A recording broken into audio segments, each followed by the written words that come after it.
പ്രധാനപ്പെട്ട യോഗം ഇന്ന് തിരുവനന്തപുരത്ത് ഞാൻ ഇന്ന് ഇവിടെ ആയതുകൊണ്ട് എനിക്ക് പങ്കെടുക്കാൻ പറ്റിയില്ല.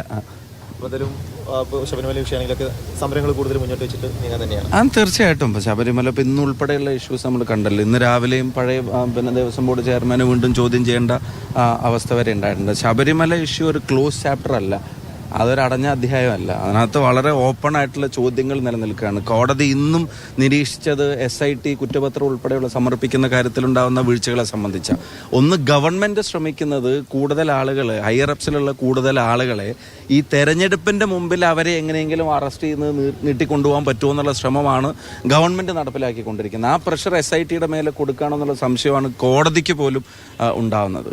ഇത്തരം കേസുകളൊക്കെ വരുമ്പോൾ ഒരു കാര്യം മനസ്സിലാക്കുക, ഇതിപ്പോൾ ഞങ്ങളാരും കുത്തിപ്പോക്കി കൊണ്ടുവന്ന ഒരു കേസല്ല.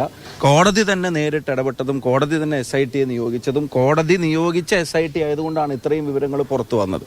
CPM അതിനകത്തൊക്കെ എടുക്കുന്ന ഒരു ആറ്റിറ്റ്യൂഡിന് നിങ്ങൾ ശ്രദ്ധിക്കുക. ഒന്ന്, ഇത്തരം വലിയൊരു അഴിമതി നടത്തി ശബരിമലയിലെ ഒരു കൊള്ള, ആ കൊള്ളക്ക് നേതൃത്വം നൽകിയതിൻ്റെ പേരിൽ ഇപ്പോൾ അറസ്റ്റ് ചെയ്യപ്പെട്ടിരിക്കുന്ന ആളുകൾ, ആ അറസ്റ്റ് ചെയ്യപ്പെട്ടിരിക്കുന്ന ആളുകളെ പാർട്ടി എല്ലാം മൈറ്റു വെച്ച് സംരക്ഷിക്കാൻ ശ്രമിക്കുക, പാർട്ടിയിൽ നിന്നൊരു നടപടി എടുക്കാതിരിക്കുക, ഒരു ഷോക്കോസ് പോലും ചോദിക്കാതിരിക്കുക.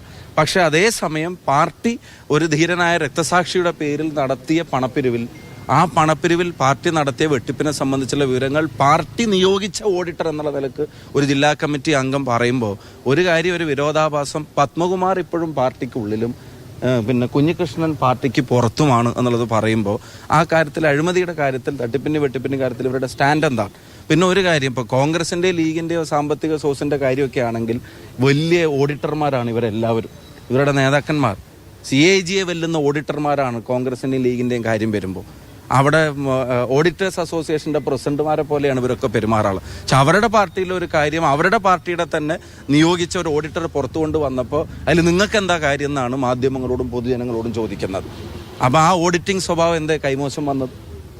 രക്തസാക്ഷികളോടാണ്. ഇപ്പം ഞാൻ നേരത്തെ ഇന്ന് രാവിലെ ഇവിടെ പറഞ്ഞതുപോലെ പാർട്ടിക്കകത്ത് വിഭാഗീയത ഉണ്ടായി വരിക. എങ്ങനെ വിഭാഗീയത വരുന്നു? പണ്ടത്തെ പോലെ VS പിണറായി എന്നുള്ളതല്ല. പക്ഷെ ഇപ്പോൾ വരുന്നത് പാർട്ടിയെ സ്നേഹിക്കുന്നവരും ഭരണത്തെ സ്നേഹിക്കുന്നവരും എന്നുള്ള തലത്തിലേക്ക് ആ സാധനം പുറത്തു വരിക.